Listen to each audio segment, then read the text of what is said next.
Hello everybody and welcome back to Fifield Junction. Once again, as if we haven't looked at enough of them already, we have got another loco here today for us to look at. Now first of all, just to clarify, it is and it isn't a Lima model. Obviously it is a class 20 as you can see there, but it's not, it is and it isn't a Lima model. This particular one, it is a Lima body shell. However, the chassis is a Hornby railroad chassis. Yeah, so I thought I'd just clarify that before we get into the review properly. But it's, but yeah, it is a Lima body shell on this model, but then it's got the Hornby railroad chassis. And obviously this is possible because obviously once Lima went out of business, Hornby obviously purchased them, and they also got all of Lima's tooling and everything. So obviously then when Hornby came to produce their own Class 20, it was very identical tooling to the Lima model, which means that if you want to, you can take a Lima body shell, and vice versa, and basically swap the body shells and the chassis over on these models, and they will work absolutely fine. So I thought I'd clarify that. So that's why it's in. So that's why it's in a Lima box, but it's more or less a Hornby model overall. So it is a Class 20, as we can see. It's number 20042, and it's in the I believe it's the Waterman Railways livery, and it's and even though it's a fairly plain and fairly boring black livery, it is quite nice. And the reason I purchased this particular model is because I do already have a Class 20, as I'm sure you know, and here it is. This is the Hornby TTS Class 20 in the BR Blue livery. And it has got the TTS sound decoder fitted to it. I have weathered this, by the way, myself, and the snowplow I fitted myself. But yeah, I do already have this Class 20. But the reason I wanted another one is because you almost always saw Class 20s running in pairs. So you'd see one like this, and then you'd have another one coupled to it with the nose sort of here in the cab over this end and everything. So you basically almost always saw them in pairs. So that's why I got another one, so I could have a pair of Class 20s running around together. Obviously, one thing I do need to do though is that because this one is TTS sound, it does mean I need to get another TTS chip for this one. But I have got plans for that, and that hopefully will be happening soon. At the moment, this does have a chip fitted to it. I'm not actually sure what chip it is though, but it's a fairly decent chip. The model does run quite well. And yeah, it's not a bad chip overall. So at least we can run her on DCC, but at the moment she doesn't have a TTS decoder fitted. But again, that will be coming in the future. So it's obviously the packaging, Lima packaging isn't the best. But I suppose at least we've got a box for it. So if we just try and get her out, and there are instructions for this model, but I've already taken those out and put them to one side. They are fairly boring. We have seen them before, I believe, with the other Class 20, the BR Blue one.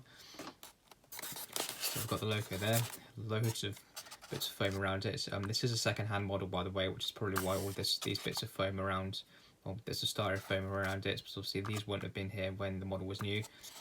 Now we have got some accessories up here, which are we've got some indicator discs and stuff, which is nice. Obviously I won't be fitting these, but it's nice that they've given me them. And then we've got the loco itself. So now we've got to somehow get it out. It's not the easiest packaging to get a loco out of, and it's not the best packaging in the world, but I suppose it does the job. So we very gently ease it out. It doesn't want to come very easily. There we go. So we just put that to one side. We can then get the packaging, and we can get rid of that. And there we are. And it's not too bad. Obviously, it is a Lima body shell, so the detail isn't quite as good as the Hornby one. If I just grab the Hornby one again, and we can see, obviously they are fairly similar. In fact, the Lima one does seem to be slightly better actually. We can see the exhausts there, and we can actually see through those, but we can't see through them on the Hornby one. But one thing that is probably noticeable is that the Hornby one does have separately fitted handrails, but the Lima one doesn't. So obviously the Hornby did update Lima's tooling slightly when they got it to make it slightly better and more I suppose up to a better standards for today's standards. But overall, it's not incredibly different. Obviously, the weight isn't too bad. Hornby Class 20s, obviously, they're not as good as the Batman ones, but they are okay. The entire chassis is completely solid metal, so the fuel tanks here is solid metal, and the entire chassis is solid metal, which is good. So that does mean they do weigh quite a bit. However, we have got traction tyres, as we can see there and there, which isn't good.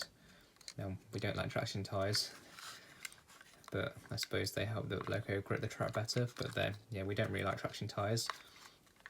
As for the mechanism, the motor is centrally mounted, and then there's a small drive shaft which then comes out, goes down slightly and goes into a gearbox, into a worm gear above the bogie, and it's just this bogie here that drives.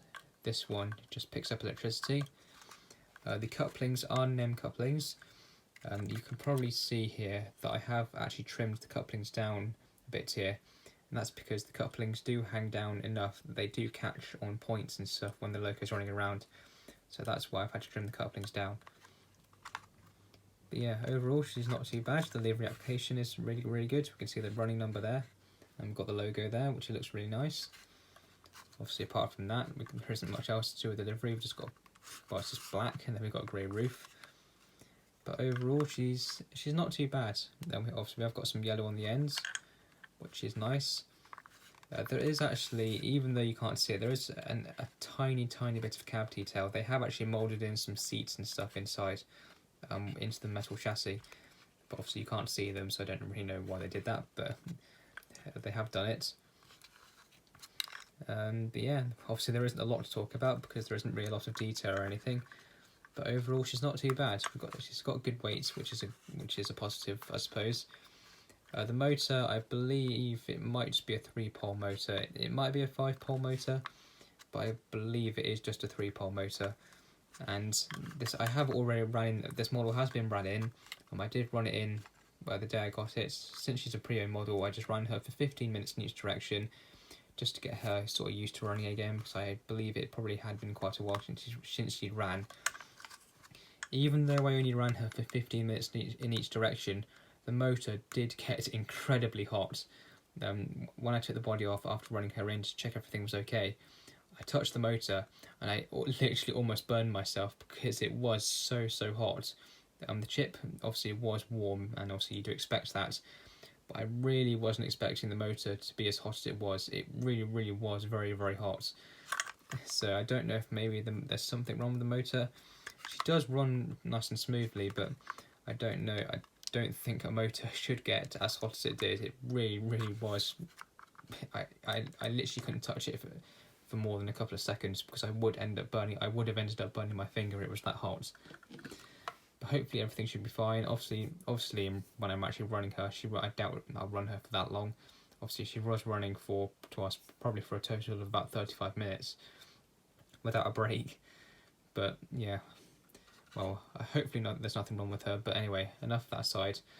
Let's get her on the track and see how she runs. Okay, so here we are over the layout once again. We're going to be on the outer loop today. So if we just put her on the track, it's not too hard to do. I think she's on. Yes, she is. Now, as I mentioned, she is chipped. Again, I'm not sure what decoder she's got fitted to her. The decoder itself to us, it's quite big, but the wires between the decoder and the sockets aren't very long. So yeah, I'm not sure what chip she's got fitted, but it's not bad overall. I have a feeling it could be Gauge Master 1, but at the same time it could be a Lens 1, but I'm not too sure. But anyway, let's select her number. And let's give her a bit of a wiggle. She hasn't run for a few days, so she might be a bit hot. She might be a bit cold and a bit tired, but let's give her a wiggle.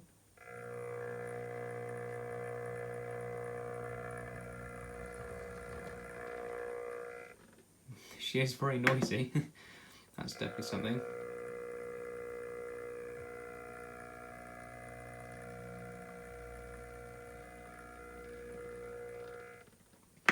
So yeah, she is a bit noisy, isn't she?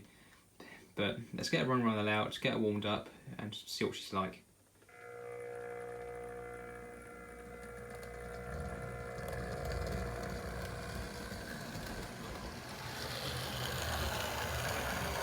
So I've got it running at a fairly decent speed. It's not an incredibly high power setting. If we just look at the controller, we can see she's not got a lot of power, but she does actually seem to be speeding up, even though I'm not doing anything. Yeah, it's not too bad. She's a little bit grindy, but it's definitely improving as she's running around and warming up.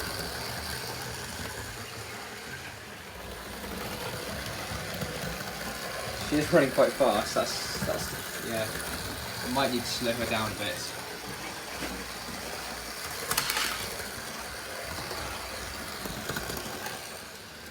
Okay, so I have slowed her down a bit now. She is running at a more realistic speed now. But yeah, overall she's not too bad. She's a great little model. It'd be good to hopefully get the TTS decoder for her fairly soon, so at least then I can run her with my other Class 20. But as she is, she's not too bad. Obviously the detail isn't great, obviously it is quite basic, but then again it is a Lima body shell, so obviously we have to give it that, we can't really mark it down for that. But yeah, she's great. Brilliant little model.